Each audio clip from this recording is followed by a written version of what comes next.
Watch and burn. The fuck am I talking about here tonight? Just doing the 3P.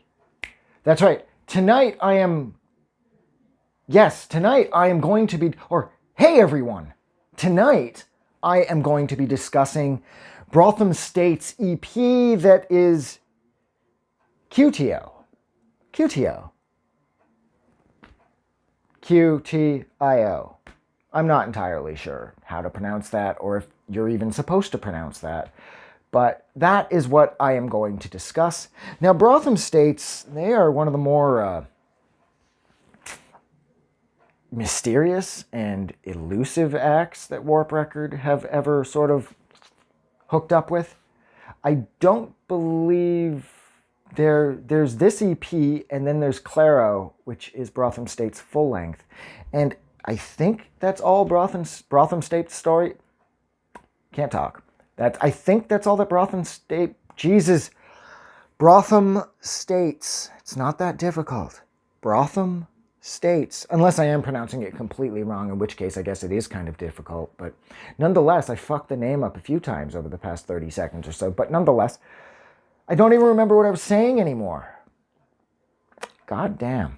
I love the artwork. I love it sort of like, kind of has this sort of pulsy sort of vibe to it, like when you look at the colors. And this is so classic era Warp Records. This is when the Designers Republic were in full control. And I love this era of Warp Records releases artwork, as well as this era of Warp Records music, of course.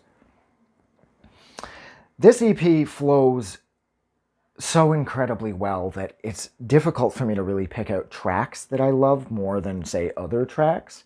This has always felt like more of a complete package sort of project.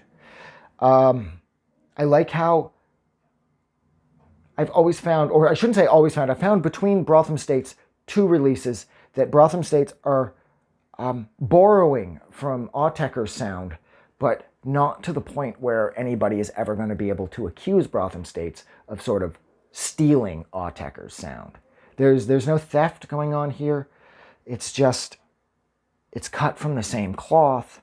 And whereas obviously the two dudes, Booth and Brown in Autechre, they've clearly had a lot more output-wise than Brothomstates have.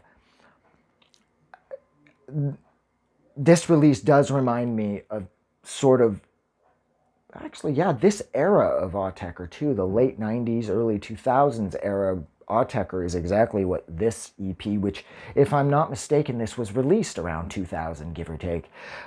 They share a lot. Like this, I'm trying to think, if I had to pick an Autechre release that this closely reminds me of, or most closely reminds me of, I would say it's the Chile Suite, assuming I'm pronouncing that right. I doubt I am.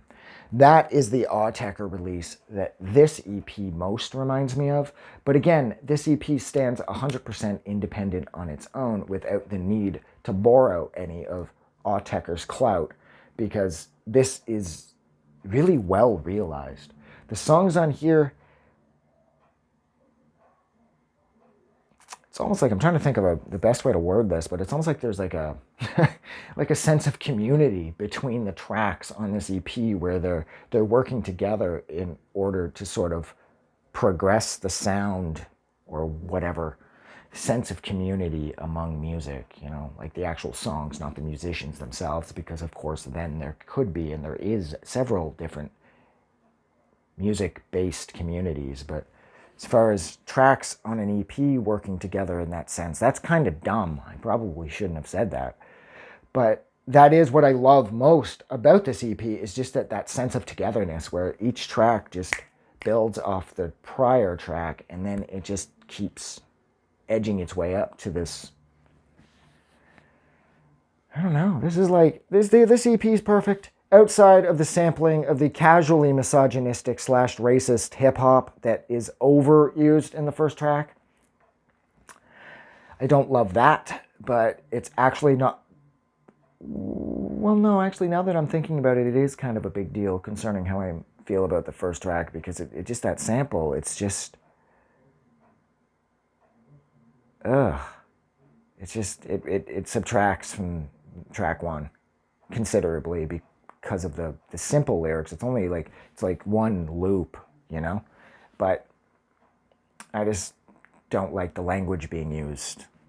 So I guess that's one negative thing I could say about this. But other than that, which unfortunately that sample does sort of dominate track one. Once it's introduced, it takes over.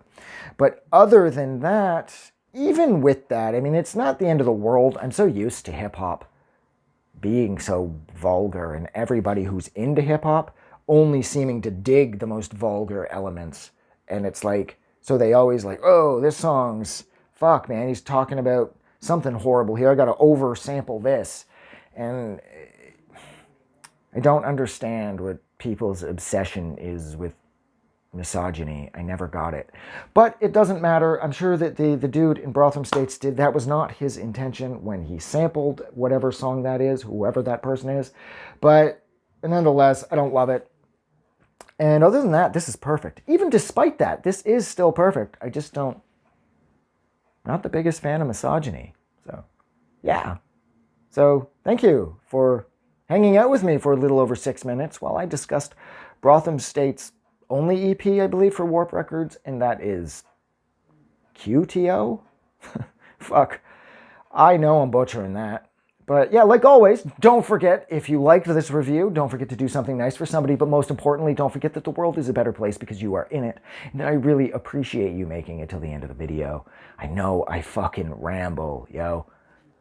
Have a good night. I just wanted to say thank you for making it through the entire video. I really appreciate it. And I'm going to remind everyone one more time, even though I've probably already done this in the video that you just watched, to please click the like button as well as the subscribe button because it helps this channel grow. And thank you for hitting like and subscribe, and we will see you guys really soon.